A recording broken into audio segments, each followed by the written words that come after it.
Hello, ಎಲ್ಲರಿಗೂ ನಮಸ್ಕಾರ. ಶ್ರೀರಾಮನವಮಿ ಹಬ್ಬದ ಶುಭಾಶಯಗಳು. ಈಗ ರಾಮಚಂದ್ರನ ರಂಗೋಲಿ ಹಾಕೋಣ. ಬಳೆ ಇಟ್ಕೊಂಡಿದ್ದೀನಿ. ಆಚೆಗೊಂದು ರೌಂಡು, ಈಚೆಗೊಂದು ರೌಂಡ್ ಹಾಕ್ಕೊಳ್ಳೋಣ. ಹಿಂಗೆ ಈಗ ಒಂದು ಚಿಕ್ಕದು ವಾಟರ್ ಬಾಟಲ್ದು ಮುಚ್ಚಳ ಇಡೋಣ. ಹಿಂಗೆ ಇದನ್ನು ರೌಂಡ್ ಮಾಡ್ಕೊಳ್ಳೋಣ.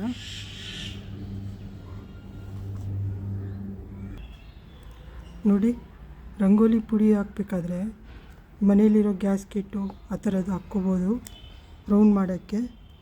ಮತ್ತು ಇನ್ನೇನಾದರೂ ಯೂಸ್ ಮಾಡಿಕೊಂಡು ಚಿಕ್ಕ ಗ್ಯಾಸ್ಕೆಟು, ದೊಡ್ಡ ಗ್ಯಾಸ್ಕೆಟು ಹಂಗೆ ಮಾಡ್ಕೋಬೋದು. ನೋಡಿ, ಇವಾಗ ಈ ಥರ ಒಂದು ರೌಂಡ್ ಹಾಕ್ಕೋತಾ ಇದ್ದೀನಿ. ಇಲ್ಲೊಂದು ಹಿಂಗೆ ಮಾಡಿದ್ದೀನಿ. ಮತ್ತು ಇದು ಮಧ್ಯಕ್ಕೆ ಒಂದು ಹಾಕೋಣ. ನೋಡಿ, ಈ ಥರ ಬಂತು. ಇಲ್ಲಿ ಇವಾಗ ಚಂದ್ರನ ಬರ್ಕೊಳ್ಳೋಣ.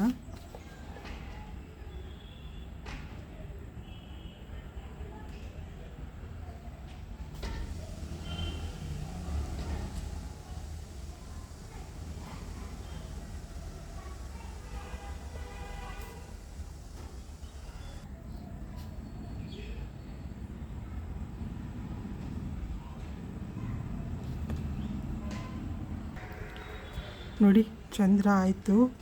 ಇವಾಗ ರಾಮಚಂದ್ರ ಅಲ್ವಾ, ರಾಮ ಅಂತ ಬರ್ಕೊಳ್ಳೋಣ. ಮೊದಲಿಗೆ ಸ್ವಲ್ಪ ಹಿಂಗೆ ಲೈಟಾಗಿ ಗರಿ ಹಾಕ್ಕೊಳ್ಳೋಣ.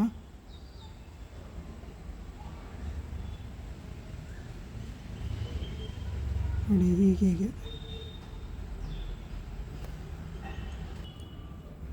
ನೋಡಿ, ಇಲ್ಲಿ ರಾಮ ಬರೆದಿದ್ದೀವಿ. ರಾಮಚಂದ್ರ ಆಯಿತು. ಮತ್ತು ಇಲ್ಲೆಲ್ಲ ಶ್ರೀರಾಮ ಅಂತ ಬರೆಯೋಣ. ನೋಡಿ, ಈ ಥರ ಹಾಕಿದ್ದೀನಿ. ಮತ್ತು ಇಲ್ಲಿ ರಾಮ ರಾಮ ರಾಮ ಅಂತ ಬರೆಯೋಣ. ಏಕೆಂದರೆ ರಂಗೋಲಿ ಹಾಕ್ಬೇಕಾದ್ರೂ ಆವಾಗಲಾದ್ರೆ ರಾಮ ಅಂತ ನೆನೆಸ್ಕೊಳ್ಳೋಂಗಾಗುತ್ತೆ.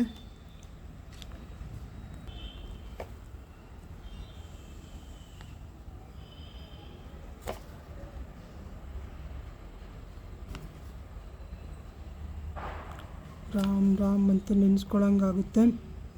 ರಂಗೋಲಿ ಹಾಕ್ತಾನೆ ದೇವ್ರ ದಾನ ಮಾಡ್ಬೋದು ನಾವು ಹೆಂಗಸರು. ನೋಡಿ,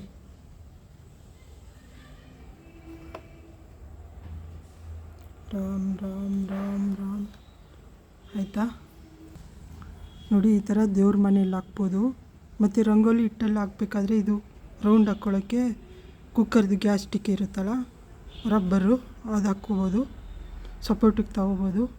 ಮತ್ತು ಇದನ್ನು ರಂಗೋಲಿ ಹಾಕಬೇಕಾದ್ರೆ ರಾಮನ ನೆನೆಸ್ಕೊಂಡು ಹಾಕ್ರಿ, ಎಲ್ಲ ಒಳ್ಳೆಯದಾಗುತ್ತೆ.